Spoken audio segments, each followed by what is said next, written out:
May tubig nga. Sira yung kalsada natin pag hindi natin ilagay ng ganyan. Oh, ito. Dapat bawal yan. Bawal yan, nasa gitna. Kasi nga lang yan. Dito. Pero dito na namin nagsisira. Daanan naman nakita. Iyak. Ulingan yun, iba. Ay, ano ng kupra. At tubig pala yan.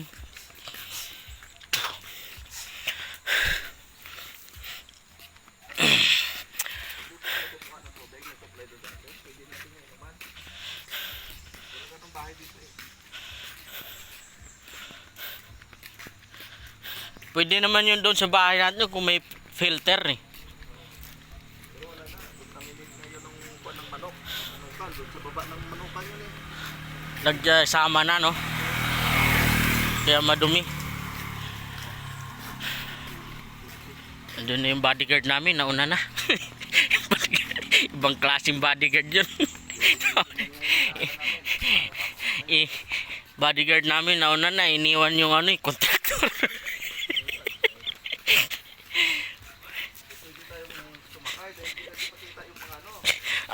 Tama. Hindi makikita yung mga sira. Dapat ganun na kontraktor, chinicheck talaga. Ayan, paano natin yan? Palinisan. Kita yung ano natin eh. Yung makita yung kanal. Barangay yan, ang ano. I-request natin yan sa barangay.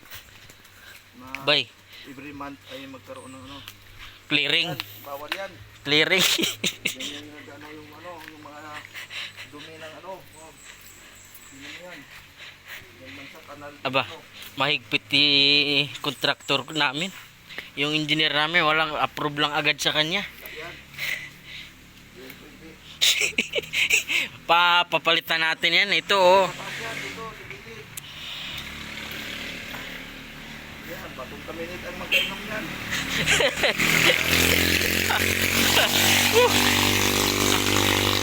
Engineer, anong plano mo dyan sa ano, yung bato na yan? Diba? Ano, mag-arkin tayo mga tao, pabuhat natin, ipalipat.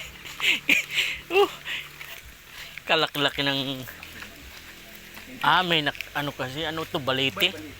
Baliti, matibay yan, baliti. Ano, dati noon wala pang tao yan, may aswang yan dyan na gano'n. Oo, delikado nga. Tao dito eh. Guys, may aswang daw dito, oh. I mean, ang laki, may tirahan nga kasi, oh. Tinira na ng ano yan, nang hindi nadali ng wanag. Pinaputukan yan. Ah? May ginto yan, may hilalim. Hindi yan, tibag-tibag. Ilang paputok na nilang din. Agisan lang.